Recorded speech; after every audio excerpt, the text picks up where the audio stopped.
Okay, so let me calm down.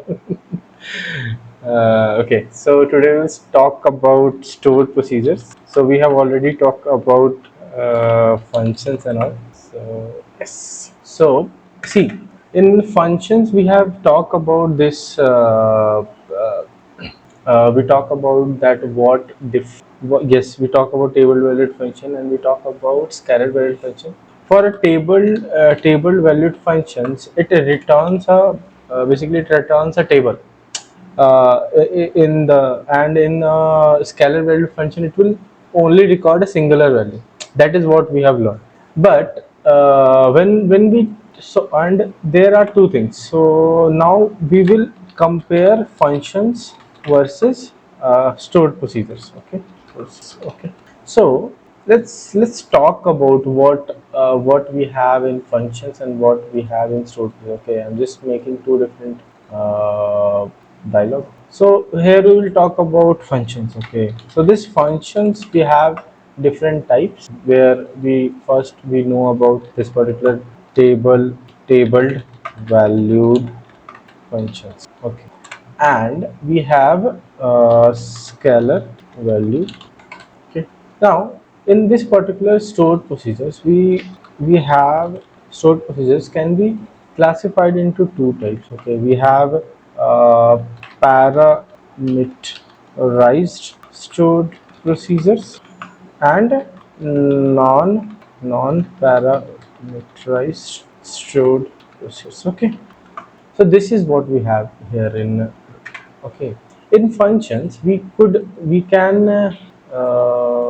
in functions we can do we can only do we can only select. Okay, so a function must have a return type.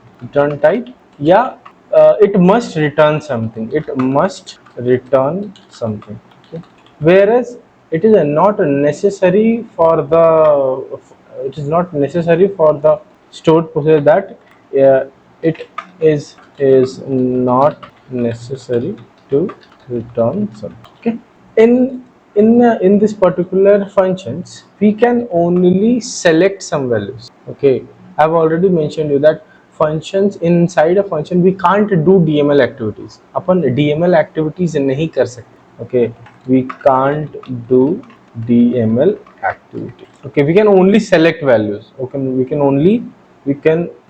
only selects can be written. Okay, whereas in this particular we can do dml activity. Okay, fourth one we have is we can not call a sp inside a function. Let's suppose if I'm writing some function and we cannot call sp. Why I cannot call an sp is that is that yeah, the nature of the function itself is not DML.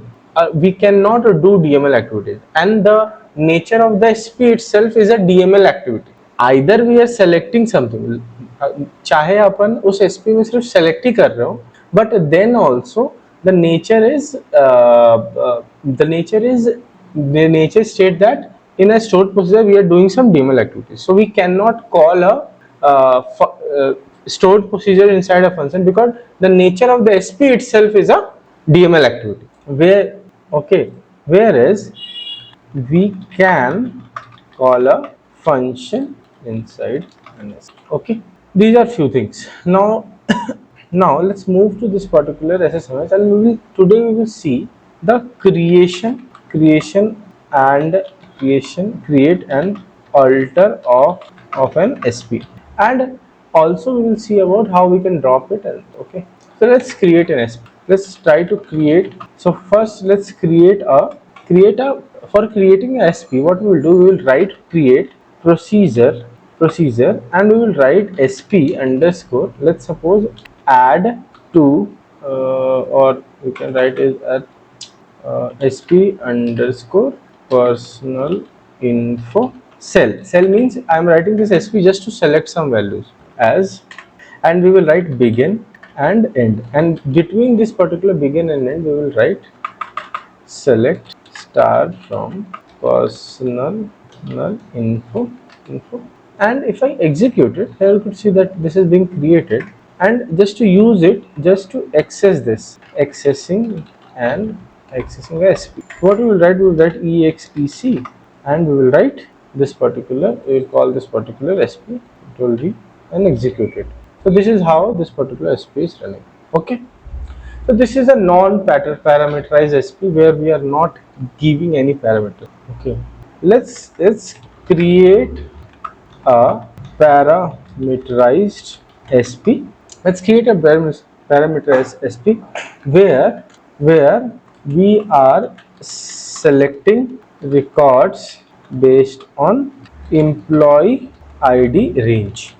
Okay, basically we will give two ranges, that is upper range and the lower range. Okay, so what we will do, we will again use this particular SP only. So we will now we want to alter a existing SP. So alter existing SP, instead of create, what we will write alter. Okay, alter, and we will add two parameters, that is the uh, upper range EMP ID, that is int, comma, lower range EMP ID. Upper range is basically we are taking, see, we are selecting record from a range na. So we want a upper range and a lower range. Between that upper range and lower range, we want to write a SP which can select the values between these two ranges. Understood? So whatever give you, if you give you here 95 to 2002, it will select the value from 95 to 2005. So now we will write a where condition, where this employee ID between at the rate upper range, basically we want to, yes. Okay, this is how we are creating. Okay, now let's try to execute this particular SP. And what we will do, I will use this particular SP, control V, and I will give the upper range as 100 and the lower range as 150. Okay, if I try to execute it, here you could see that it is starting from 100 and ending at 150. Okay, so this is how we are creating and altering a record, altering a stored procedure. Now what are the benefits? Let's talk about the benefits of this particular SP. So what are the benefits of using this particular stored procedure? The first benefit is benefits of using SP is reusability. Okay, so we want our query, जो भी अपन repeated codes होते हैं, what we can do, we can create an SP, and in spite of writing the query again and again, what we can do, we can create an SP, we can just put the variables there and use it. Okay, we can use that SP can be used somewhere in other codes also. Understood? So this is how we will be using this particular, this is the benefit. The other benefit is security. Security means, let's suppose I only want someone to access some few records. Okay, let's suppose there is a payment data, and in that payment data there are multiple billers, like McDonald's, we have a biller for, Zomato we have a biller for, Pizza Mania we have a biller, and we for McDonald's we will write a SP in such a way that it can only access the McDonald's data rather than the other data. Correct? So for that, also for security purpose, also we will use this particular SP. We just want to show, we don't want to show any of the sensitive data. For such conditions also we will be using this SP. Okay, so these are the few benefits of SP. And if we talk about, let's create an SP. Okay, let's create. Okay, so this particular stored procedures are being stored here in this programmability, and when you go down, so there is a stored procedure where we are storing this particular SP. Okay, understood? So this is creating with, okay, create an SP. Let's create an SP where we can, okay, so let's suppose we have two different tables. Select start from employees, and select start from departments. Okay, so I want to write a SP where we can fetch the records of all the record related to employee and department based on employee ID, okay? Or based on department. Okay, so let's write a query. So I want, this is also a select query. Create procedure, and I will name it as SP. SP basically it is a naming convention where we are writing SP means it is a stored procedure underscore and the SP name. So I will write it as employee EMP DPT SEL departments, employee department select, and I am taking the parameter as department ID, add DPT ID int. Okay, and I will select as begin end, and I will write a query where I am selecting records. Select star from employees E inner join departments D on E dot department ID is equal to D dot department ID, where department ID is equal to at the rate DPT ID. Okay, understood this. So if I create this, I will just, if you write it, go here, so there will be no department ID where E dot department ID is equal to this. If I execute this particular SP is being created, now I will write exec sorry, and I will write it here as 90. If I try to run this, here you could see I am getting those records whose department ID is 90, and based on this parameter, if I write it as 80, let's suppose 80. So let's see, do we have any record? Okay, we have this much of record. If we talk about 100, let's suppose we have, so every time here you could see that my requirement is changing, my actual data is changing, but the concept and the logic which we are implementing is same. We are just changing the parameter, we are just changing our filter conditions, correct? So this is how we will create the store. There is another concept called optional. Yes. You can take it from department ID, no problem.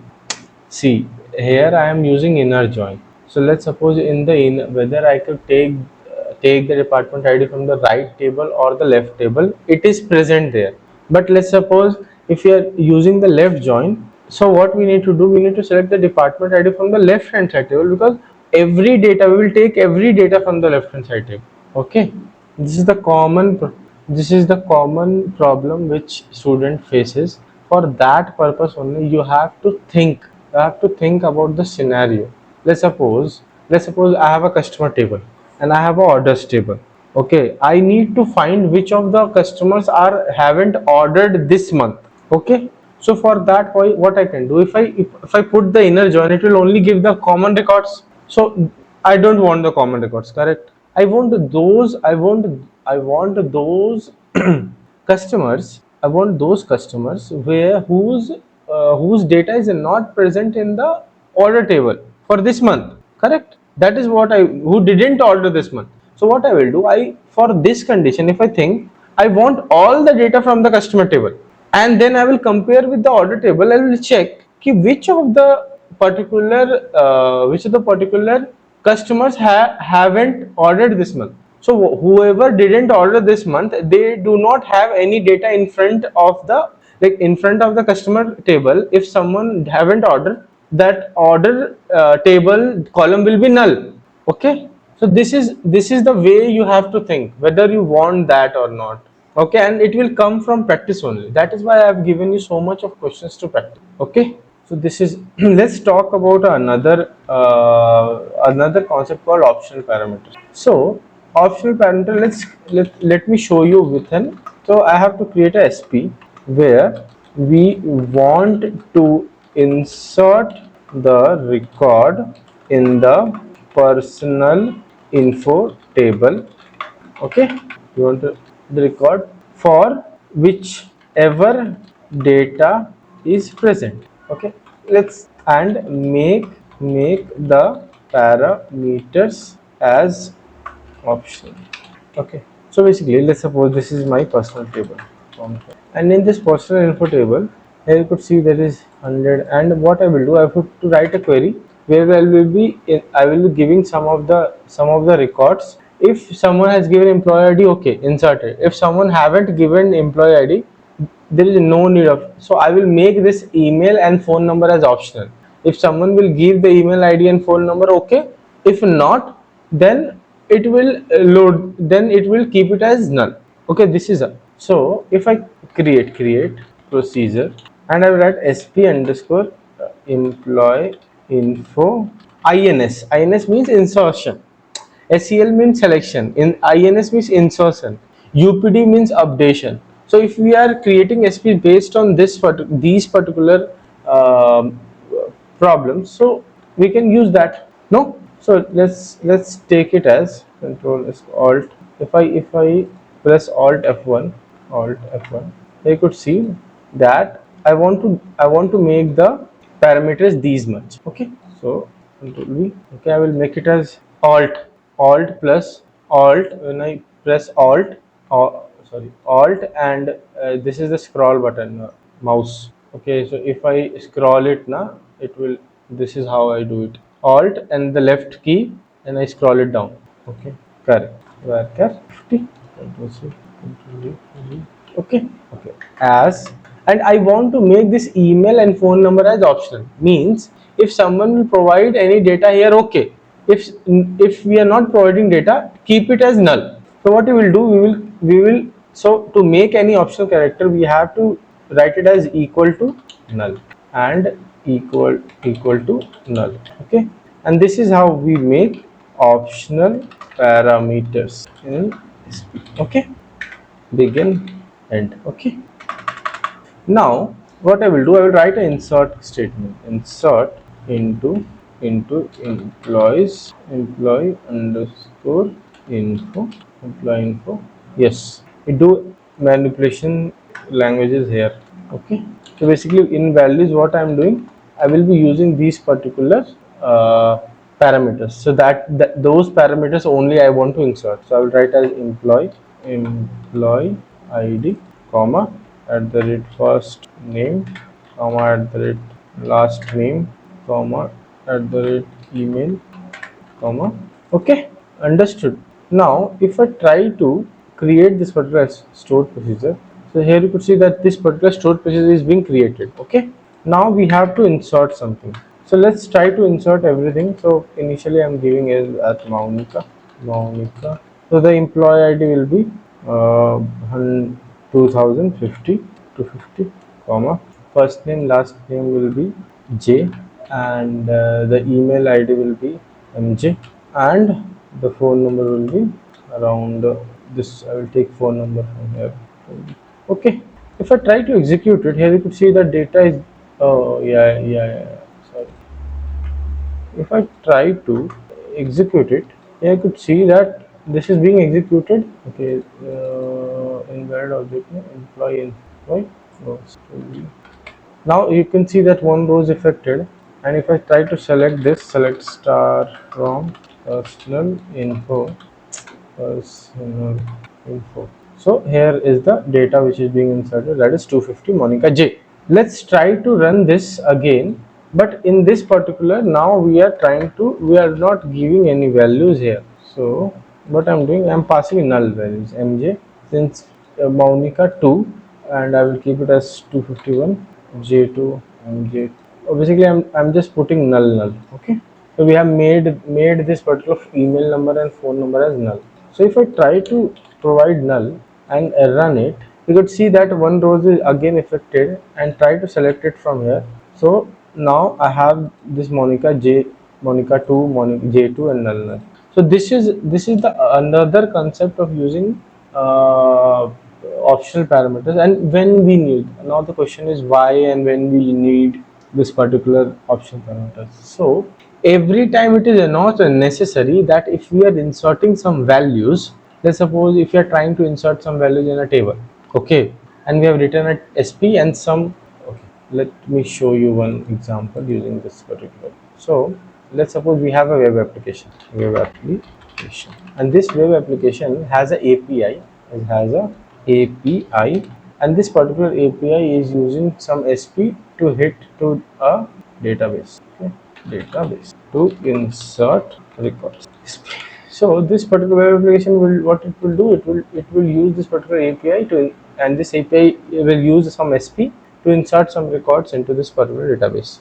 But it is not every time. First of all, it is not every time necessary. So it is not every time necessary that we will get. It is not necessary that we will provide every record to get inserted. जरूरी नहीं है ना. See, let's suppose one in table 1, in table 1, this particular application is using one SP to insert records in table 1. Okay, in let's suppose we have some column 1, column 2, and column 3 is being, this columns are being used. Okay, this is used by API 1. Okay, and in this table we have around 6 columns. Okay, we have C1 comma C2 comma C3 comma C4 comma C5 comma C6. We have this much of column. These three records are being inserted by API 1. Okay, API 1. Okay, but there is a possibility that other three records will be inserted. Maybe it is possible that sometime this particular API will again give, instead of three records, it can give four records to insert. Okay, C1, C2, C3, C4, based on the record. Whatever data is there, if it has the data for 4 record, it will try to insert the value for 4 record. If it has the data for 6 record, it will try to insert the value for 6 records. Correct? So in such scenarios, we will be using this condition of optional parameter. Okay, let's suppose if let's suppose we made C1 field as mandate, means a API must field is mandate. A API must give C1 field, must give the value for C1 field, that is, let's suppose employee ID. Other field they can make it as null, either it can provide the value for those columns or either they cannot. So we have to write a query in such a way that if it gives the value for those columns, then okay. If it is not giving, then also okay, it will run successfully and do our work. Okay, so this is where that is how we will use optional parameters. Okay, so this is all about optional parameters. So any question so far, Monica? I teach, so okay. So let's talk about this particular. No. These are not types of procedure, but dynamic queries are a concept on its own type. Basically, it's a concept only, dynamic, where we dynamically add something or create something. So okay, let me show you. Achha, before that, I need to explain you about temporary tables. Temporary tables in SQL. It is very important because you will be using these temporary tables everywhere. Okay, so these temporary tables are classified into two types, that is a global temporary table and local temporary table. This local and global temporary table, let's see how we can create this local and global temporary tables. And these local and global temporary table got demolished once the session is over. Okay, basically after sometimes those got destroyed. The table which we are creating every time, that is a permanent tables until and unless we don't delete it. Okay, difference of what permanent and temporary tables. See, permanent table, we create permanent table for those tables where we actually want to store the data for a longer period of time. Okay, and temporary tables we are using, let's suppose we have to do some manipulations before loading the data into the main permanent table or main table. So what we do some manipulations there. Once that manipulations are over, we delete it. Why we will keep it? Okay, so that is why we create this particular global and local temporary table. Okay, to create this particular, let's talk about local temporary. To creating a local temporary table, we will write create table and we will write this hashtag and let's suppose we will create a table called student. Okay, and we will, it is same as creating a table, and I will write it as roll number int comma name var char 50. Okay. And this is how we create a global temporary table. If we try to insert, if we want to insert anything, we will write insert into hashtag student, because see, this is the session. This query window 56, this query window 56 is a session in itself. Okay, it's a session. And if you try to insert values 1 comma Rahul. Okay, if I insert it here, you could see that data is got inserted.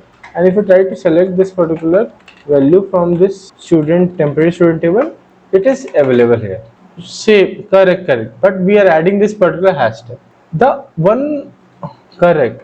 And this is the local temporary table. Single hashtag means local temporary table.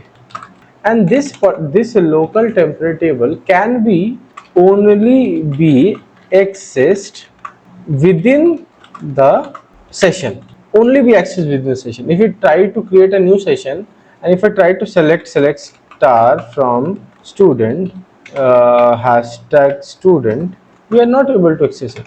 Okay, we are not able to, it says invalid object name.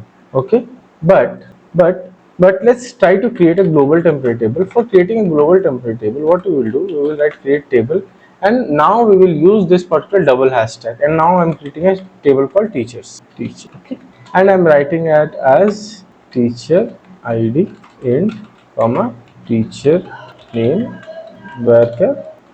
Understood? If I create it like this, and if I try to insert some record here, insert into values 1 comma. Okay, if I try to insert it here, you could see that one row is affected. And if I try to select the values, select star from teachers, now you can see that we are able to access it. But the one of the most important thing is we can access this global temporary table outside the session also. It is a temporary table, but the usage is little different. It is a temporary table only, but the, the point of the state of mind which developers has while creating this local and temporary table are, let's suppose I am doing some manipulation in this particular session, and I just want to use the data into some other session. I can use it. Let's suppose some application has created, let's suppose a web application for a temporary basis. This, okay, okay. So the moment this session will over, all the temporary table, if I cut it, close it, this session, all the temporary table got destroyed. Global temporary table will destroy it after some time. Like we have to manually destroy the global temporary table, stating that it's not. I think not. We don't have to manually, but it has some time limit where once this particular we close this window, this server, that will be destroyed. Okay, so this is one thing about global and temporary tables.